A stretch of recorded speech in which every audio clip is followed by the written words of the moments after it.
Welcome to First Do No Harm with Massachusetts Citizens for Life board member and physician Dr. Mark Rollo. This broadcast will focus on medical ethics from a Catholic perspective and address abortion, physician-assisted suicide, contraception, natural family planning, IVF, healthcare proxy, and other topics. Please be advised that this show may not be appropriate for children under 13. Hello and welcome back to First Do No Harm, a show about medical ethics from a Catholic perspective. I'm Dr. Mark Rollo. Last time I presented part 2 of my conversation with Patricia Stewart, Massachusetts lawyer and executive director of Massachusetts Citizens for Life. We have discussed that one way to attempt to institutionalize death in our death culture is not only to legalize assisted suicide, but to also create documents and policies which tilt the playing field toward choosing death instead of choosing life. MOLST is such a document which favors choosing death. MOLST, Medical Orders for Life-Sustaining Treatment, is a wolf in sheep's clothing. Today's program will feature part 3 of my conversation with Patricia Stewart, in which she will further discuss the inherent traps that exist in the signing of a MOLST form. I will also present some relevant directives in the ethical and religious directives for Catholic healthcare services from the United States Conference of Catholic Bishops. And finally, we will discuss more appropriate and ethical end-of-life decision-making. Let us first, as always, begin with prayer. For as stated by the U.S. Catholic bishops, only with prayer that storms the heavens for justice and mercy, prayer that cleanses our hearts and souls, will the culture of death that surrounds us today be replaced with a culture of life. Heavenly Father, may we always seek to do your will in all aspects of life, including the last precious moments of life, when we prepare to meet you face to face. We ask this in Jesus' name. Amen. Now, before playing the final segment of the interview, I would like to review some of the important principles from the ERDs, the Ethical and Religious Directives for Catholic Healthcare, authored by the United States Conference of Catholic Bishops. Part 5 of the ERDs addresses issues in care for the seriously ill and dying. Last time I reviewed the introduction of Part 5, and today I will go into some of the more specific directives that Catholic healthcare facilities must follow to be compliant with Catholic teaching. I believe the directives are very helpful for all people to follow, and not just Catholic institutions, and not just individual Catholics. Now to the directives. Directive number 55 in this document reads as follows. Catholic healthcare institutions offering care to persons in danger of death from illness, accident, advanced age, or similar condition should provide them with appropriate opportunities to prepare for death. Persons in danger of death should be provided with whatever information is necessary to help them understand their condition and have the opportunity to discuss their condition with their family members and care providers. They should be offered the appropriate medical information that would make it possible to address the morally legitimate choices available to them. they should be provided with spiritual support, as well as the opportunity to receive the sacraments in order to prepare well for death. Number 56. A person has a moral obligation to use ordinary or proportionate means of preserving his or her life. Proportionate means all those that in the judgment of the patient offer a reasonable hope of benefit and do not entail an excessive burden or impose excessive expense on the family or community. Number 57. A person may forego extraordinary or disproportionate means of preserving life. Disproportionate means are those that in the patient's judgment do not offer a reasonable hope of benefit or entail an excessive burden or impose excessive expense on the family or the community. Number 58. In principle, there is an obligation to provide patients with food and water, including medically assisted nutrition and hydration for those who cannot take food orally. This obligation extends to patients in chronic and presumably irreversible conditions. For example, patients who are in the vegetative state, who can reasonably be expected to live indefinitely if given such care. Medically assisted nutrition and hydration become morally optional when they cannot reasonably be expected to prolong life or when they would be excessively burdensome for the patient or would cause significant physical discomfort. For example, resulting from complications in the use of the means employed. For instance, as a patient draws close to inevitable death from an underlying progressive and fatal condition, certain measures to provide nutrition and hydration may become excessively burdensome and therefore not obligatory in light of their very limited ability to prolong life or to provide comfort. Number 59. The free and informed judgment made by a competent adult patient concerning the use or withdrawal of life-sustaining procedures should always be respected and normally complied with, unless it is contrary to Catholic moral teaching.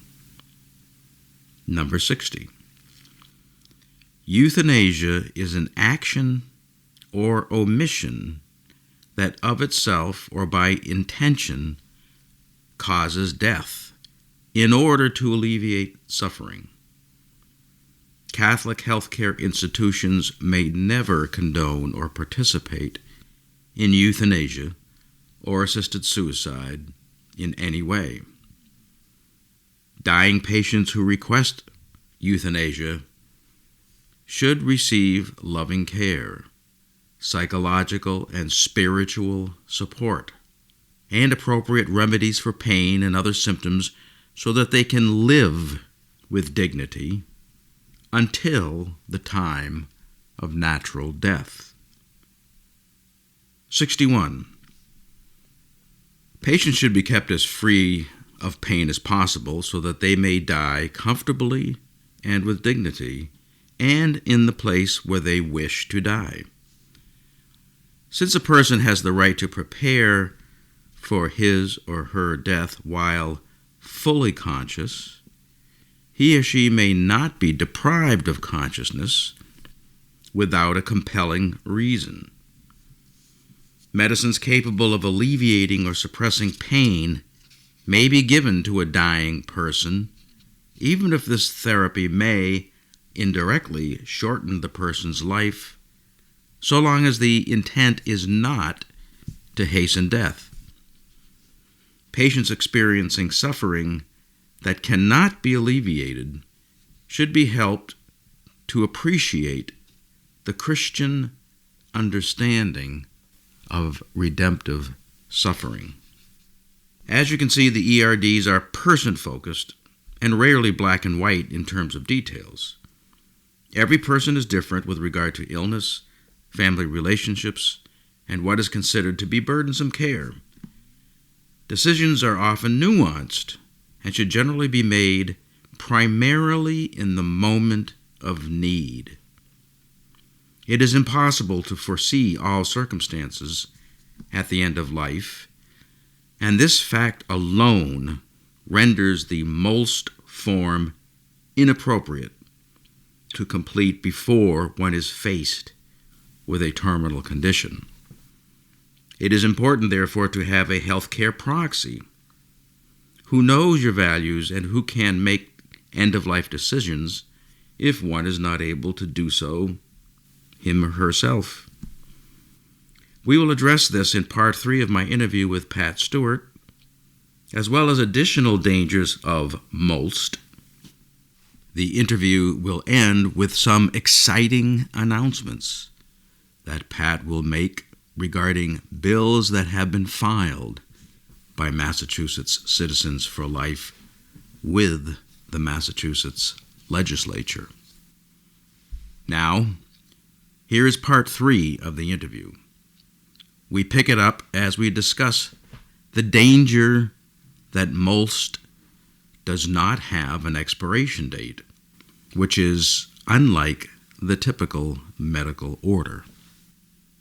Speaking of medical orders, when I was practicing, and I've retired about a year ago, but when I was in the hospital writing orders, like for instance, if I'm in the ICU and I'm writing orders for the patient for their care in the ICU, it was very common that when it was time for the patient to leave the ICU, all of those orders were terminated.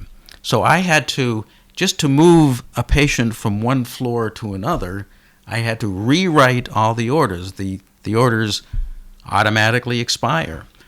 And by the same token, when a patient leaves the hospital, all those orders that I wrote automatically expire.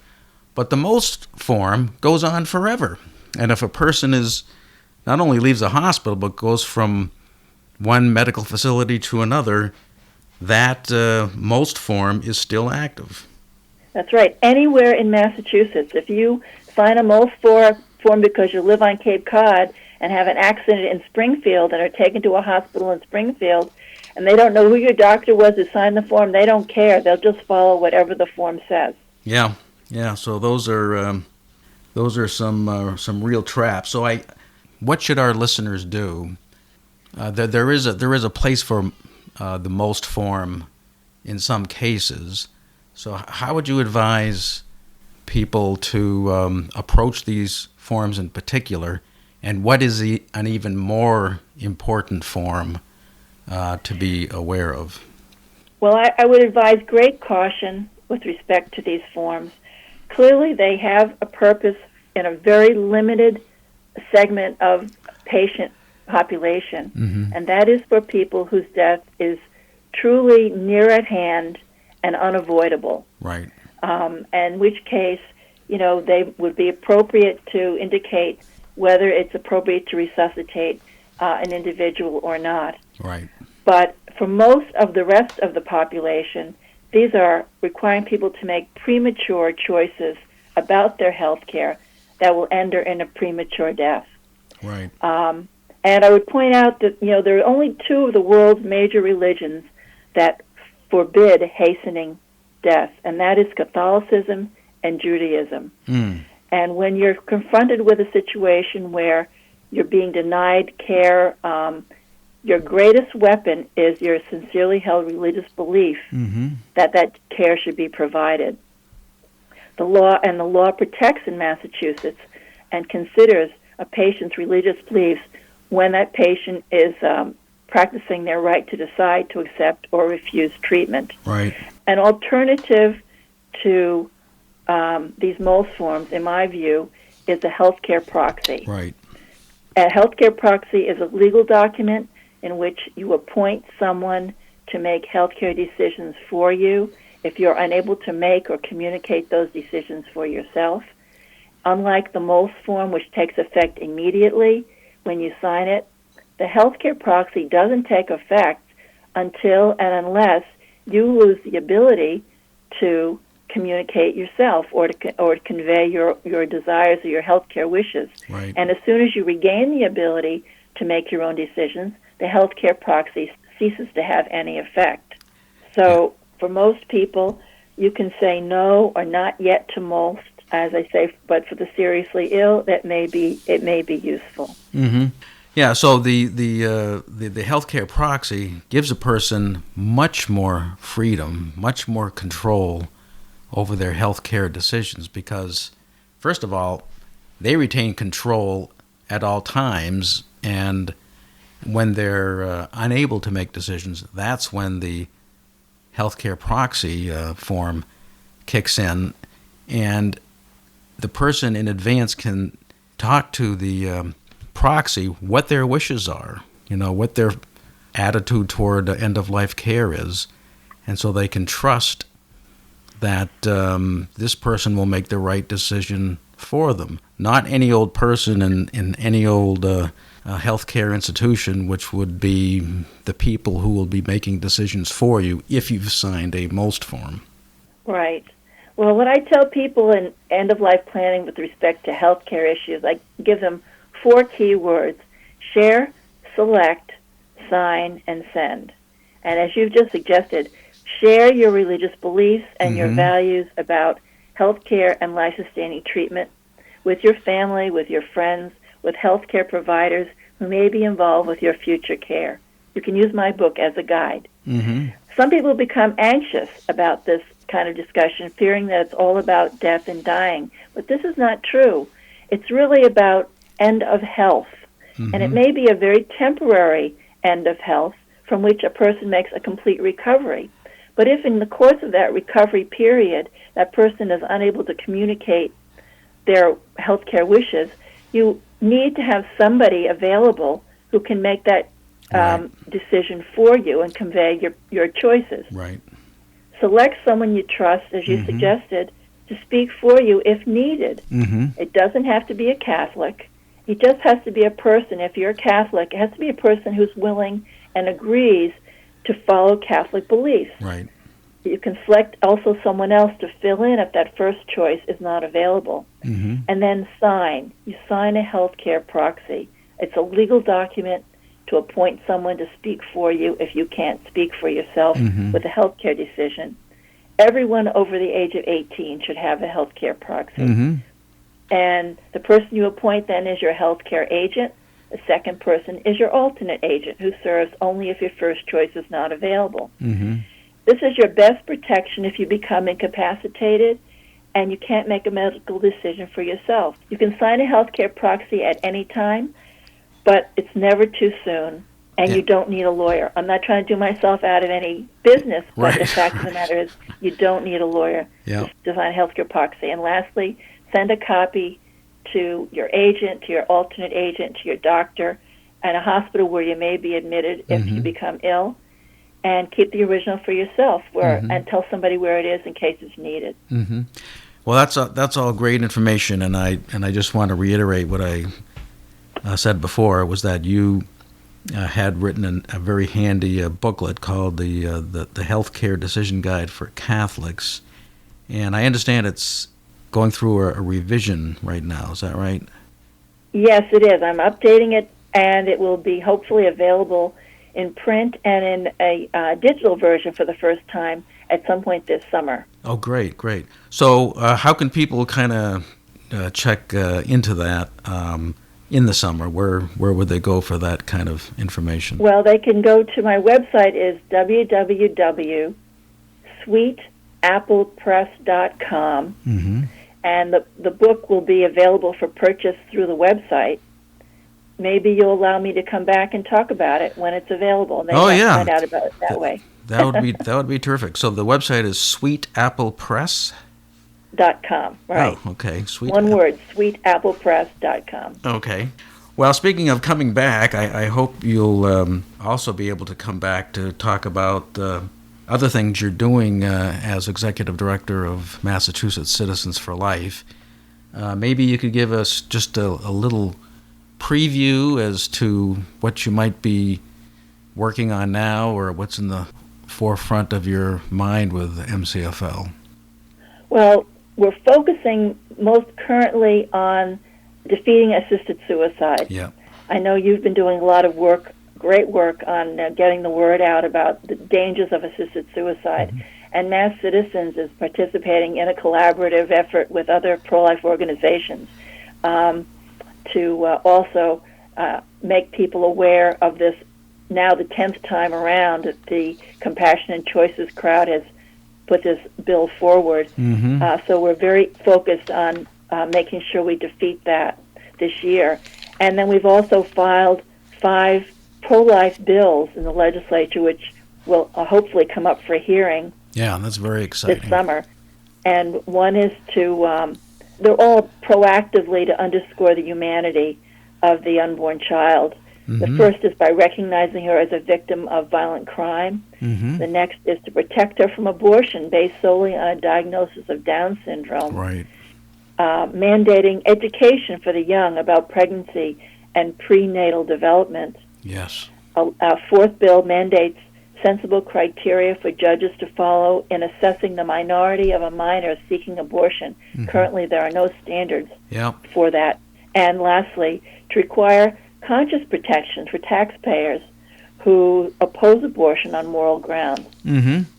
Yeah, those are excellent bills to be filed. And one reason I like them is they put us on the offense. It seems like in Massachusetts, we're always playing defense. We're trying to, hold the line against the next atrocity that is coming down the pike, like the Roe Act that people are, I'm sure, familiar with from the last legislative session.